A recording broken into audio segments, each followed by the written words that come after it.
Two men die in police custody overnight. One family reacts.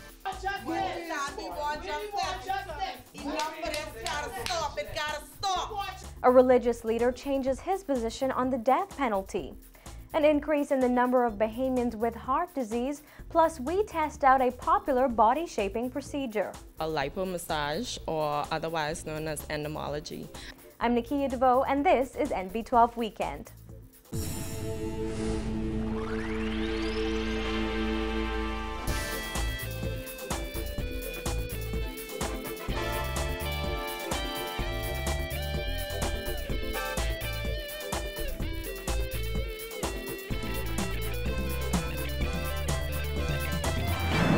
Good evening, everyone. Thanks for joining us this Saturday for Nb12's Weekend Edition.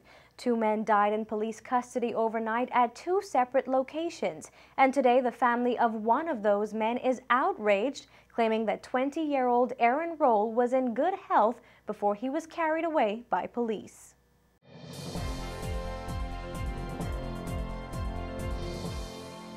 This morning they come around 11 and they told between 11 and 12 and they told me they had sad news.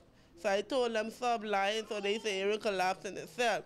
Roll's older sister, Lakira Roll, said the family needs answers from police. She told Nb12 that the last time she saw her brother was Thursday morning when police came and took him away from their home on Ross Corner. Roll was being held at the Quacko Street police station. According to police reports, the 20-year-old died in police custody this morning. We're told by family members that he was arrested for armed robbery and escaped from police custody. Another sister, Chiquita Roll, showed us photos of her brother's bruised body and said they complained of police brutality the first time he was in custody late last year. Aaron got locked up Thursday morning around 12, right in the front there. Okay, and you saw him. What kind of condition was he in? He was good. Only thing he told us when he's getting in the car, he said, "Y'all call my lawyer for me, please." That's the last words we got from him.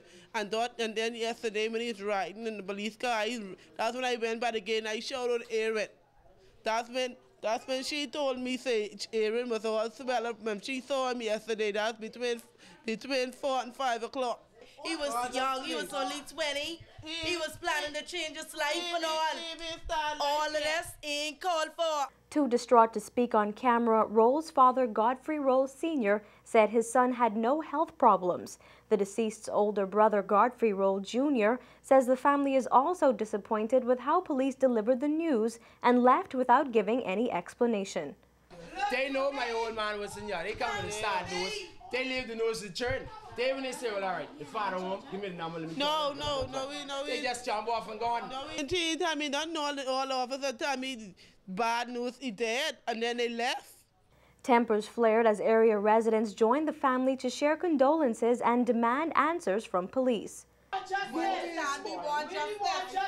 Enough of this. Gotta stop. It gotta stop. Officers at the Quacko Street police station did not wish to comment on the matter. Last night, a 31-year-old man died while in police custody. We're told that he was a suspect in an attempted armed robbery. Police today told us to direct all inquiries into the deaths of the two men to Coroner Linda Virgil. However, Virgil did not answer phone calls or messages up to airtime. Former chairman of the National Advisory Council on Crime, Bishop Simeon Hall, is backing recent comments made by President of the Court of Appeal, Justice Anita Allen. Hall, who now says he's on the fence about the death penalty, also says he supports Bahamians voting on whether the controversial punishment should be carried out. Our Jasmine Bonamy has more in this report. The issue of the death penalty is once again in the public dialogue, and that's because it's been the topic of discussion by the Constitutional Commission. And Hall insists it's a topic that definitely needs to be addressed. Hall has joined in on the public debate, siding with Justice Allen, who recommended before the Constitutional Commission on Thursday that the Bahamian people decide on whether the death penalty be retained as a mandatory or discretionary punishment or abolished. I think it should be put to the Bahamian people with proper education for both sides. In a report compiled by members of the National Advisory Council on Crime, 40 recommendations were outlined to tackle crime. One of the key recommendations was the resumption of capital punishment. But today, Hall says he's on the fence concerning the death penalty. The argument for and against the death penalty are both compelling. I have stood on both sides of the capital punishment issue. There was a time when I was for it, there was a time when I was against it, and I'm not sure exactly where I am now, because whereas in my heart of heart I'm a little reserved about the state taking murdering people to show that murder is wrong. At the same time, I'm totally convinced that there are some people who cannot function in civil society. While Hall says he understands both sides of the argument, he adds that he has one issue with comments made by Anglican Archbishop Leish Boyd, who last week said before the Constitutional Commission that he believed the death penalty should be abolished or made more humane. One of the things I fear that Bishop Leish Boyd's statement might have done, the criminal might have heard him.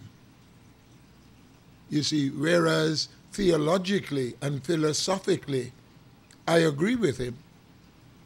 But when criminals hear that kind of thing, then what else is there to impede their criminality?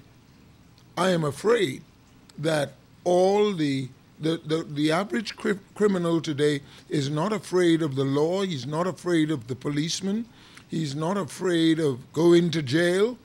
And so when we make our proclamation about doing away with the death penalty, the criminals might take that as a carte blanche to shoot some more. And that's what I fear about that kind of proclamation. The last person hanged in the Bahamas was David Mitchell in 2000. Reporting for Nb12, I'm Jasmine Bonamy. Well, the Department of Labor is teaming up with a group of local pastors who will hold a special service for the unemployed tomorrow evening. The service that will be held at the New Covenant Baptist Church on the East-West Highway will begin at 5:30 p.m. Hall says it comes at the perfect time considering thousands of Bahamians are out of work and 140 Wyndham workers joined the unemployment line on Friday. He adds the service will provide spiritual and practical advice from religious leaders and labor experts. Our church, along with some 7 other pastors, have come together and we're putting on this Sunday at 5:30 an ecumenical service to address unemployed persons. This will not be sermonizing. This will be some pastors sensitive to this issue who will speak directly to them. And then we will have prayers for these persons. Other religious leaders involved with the service include Father Sebastian Campbell, Bishop Ross Davis, Pastor Carlos Reed, Bishop Victor Cooper, and Pastor Sabrina Pinder. Officials are hoping to reach a wide sector of unemployed people through the event, which is free.